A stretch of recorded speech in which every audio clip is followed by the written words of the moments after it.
Assalomu alaykum YouTube kuzatuvchilari, barchaga salom. Yosh Ustadan kanaliga xush kelibsizlar. Bugun biz sizlar bilan uy sharoitida sim turi to'qishni o'rganamiz. Sim turi to'qish uchun bizga oddiy simni razmeri o'zingizlar xohlagandek moslashtirib olsanglar bo'ladi. Keyin qaychi kerak bo'ladi. Undan keyin temir bo'lagi cheti silliq bo'lishi kerak va bir xil bo'lishi kerak. Chunki simni o'ragandan keyin oson chiqishi uchun. Demak, simni o'zimiz xohlagan razmerda kesib olib, temir bo'lagiga aylantiramiz. O'rab chiqamiz.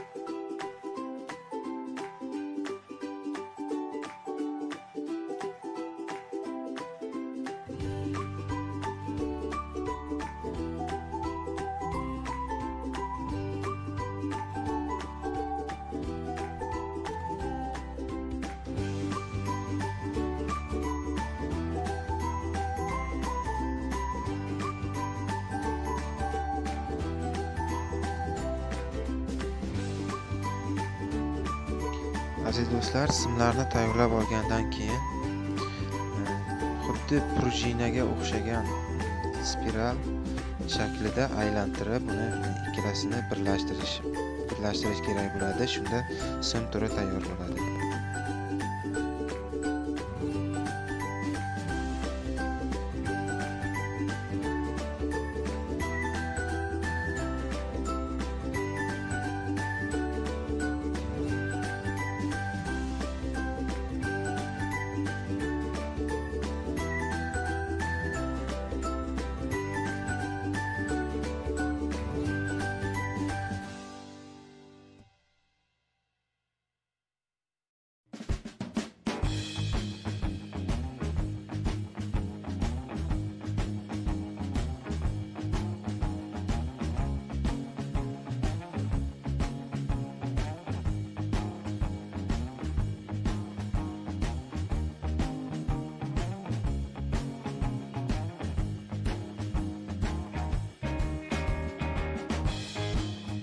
Mana aziz do'stlar, sim turimiz ham tayyor bo'ldi.